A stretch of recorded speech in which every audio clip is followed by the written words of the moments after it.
今回の水景水辺の移ろいというタイトルをつけたんですけれども、この移ろいっていうのはですね、インスピレーションとしては日本の水辺がインスピレーションで、標高によってこの日本の水辺が変化していくっていうのをイメージして、それが水辺の景観が移ろうというところで水辺の移ろいというタイトルをつけたんですけれども、水景としてはこの左側が上流域の表現で、右側が下流域の表現、一水景の中で2つの世界をちょっと入れ込もうっていう割と挑戦的な表現をしようかなというのが今回のコンセプトですね。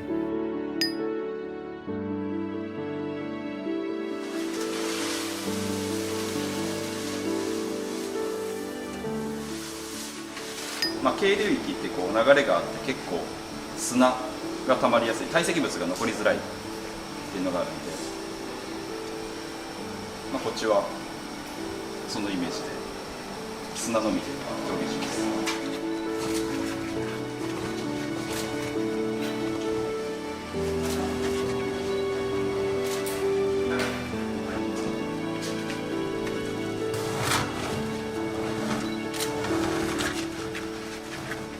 左はそうですね、結構大きい石って水のエネルギーがないと動いたりしないと思うんですけど、渓流には大きい石が水で流されて傾いたりとか、あと削られたりした表現をしようかなと。古書まで行くとそんな大きい石が流れてくるってことないんで、こっちは石はあんまり入れないです。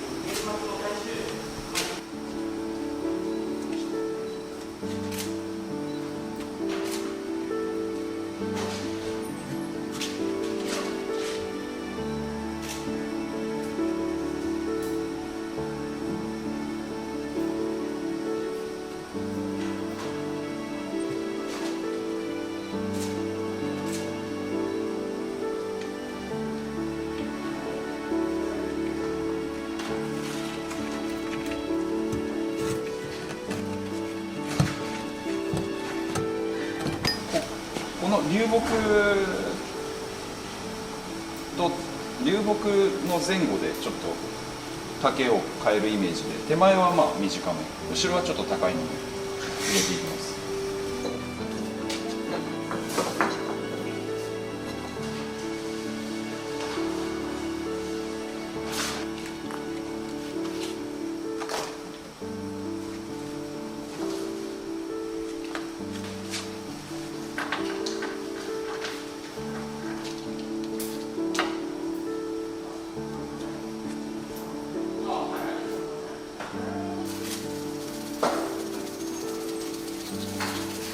結構石が並んでる印象だったと思うんですけど、砂で低いのは埋まるんで、そうすると隠れるところと隠れないところが出て、さっきよりも自然になったかなと思います。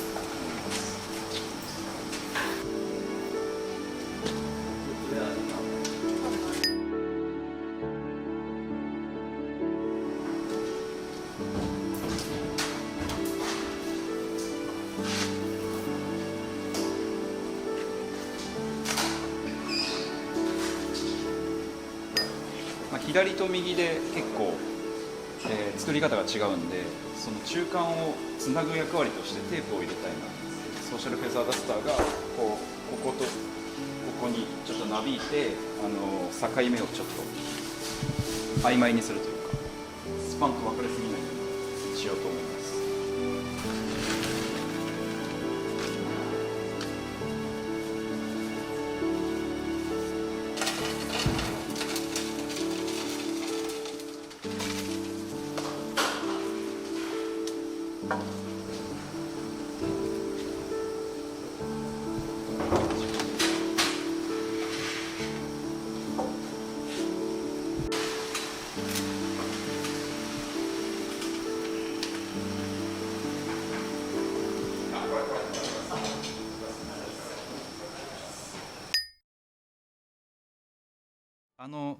水辺を思うっていう日本の水辺をインスピレーションに作った水景があるんですけど、幼少期の魚を取ってたりとか水草を見てた時のインスピレーションを膨らましてったんで、それってどっちかというとこの水景でいうと右側の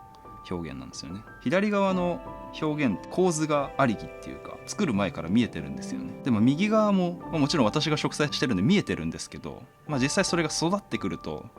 また感動があって、あんまり構図が強くない水草だけで作るような世界観なんですけど、それも水草の本来の美しさが見れていい世界だなというところが。これはどっか持ってきた天野社長のご自宅の水槽から間引いた株です。ちょっととりあえず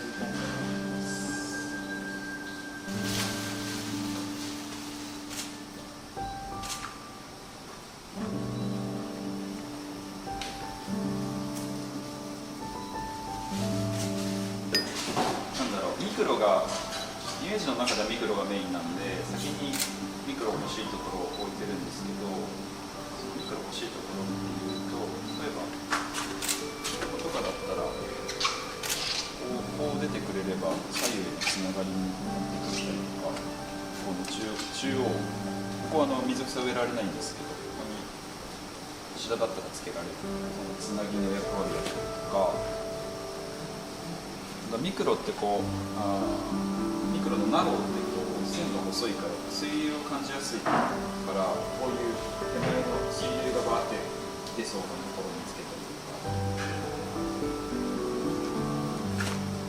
か、あとはどうだろうな、こういうくぼみが流木の形がちょっと変わったりしたところにつけたり、ちょっとへこんでるところにつけたり、流れてきてくっつきそうな場所ですかねを、2,3 箇所つけて、その後はバランス、奇数でつけたりとか、あとは不等辺三角形でつけたりとか、そんな感じですかね。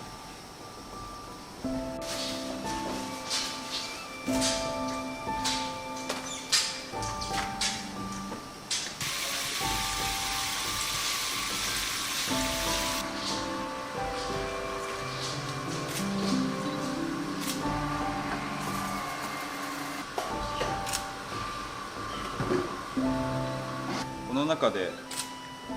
数少ない日本産の水草ですね。コウホネの仲間です。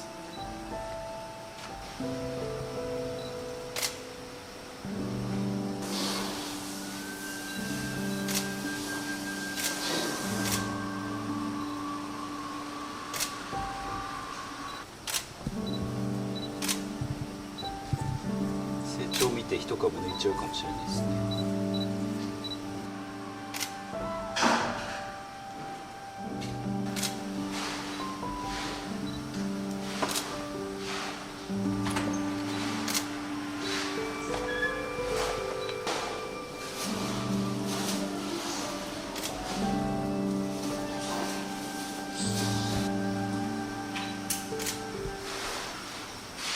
ヘアグラスは松葉入れ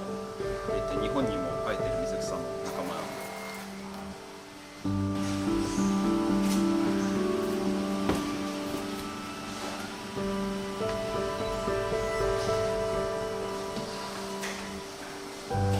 次インディアンクラスラです。和名スズメのハコベといって、日本にも仲間が品種を自生してます。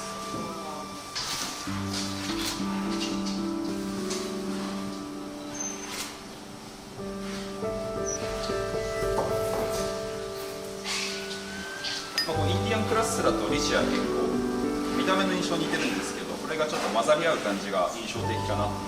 自然かなっていうのと、あとリシアだけもほっとしてそこに気泡がついてる感じもいいかなと、可愛いかなと思って、ちょっと混ざればいいなという感じで植えてます。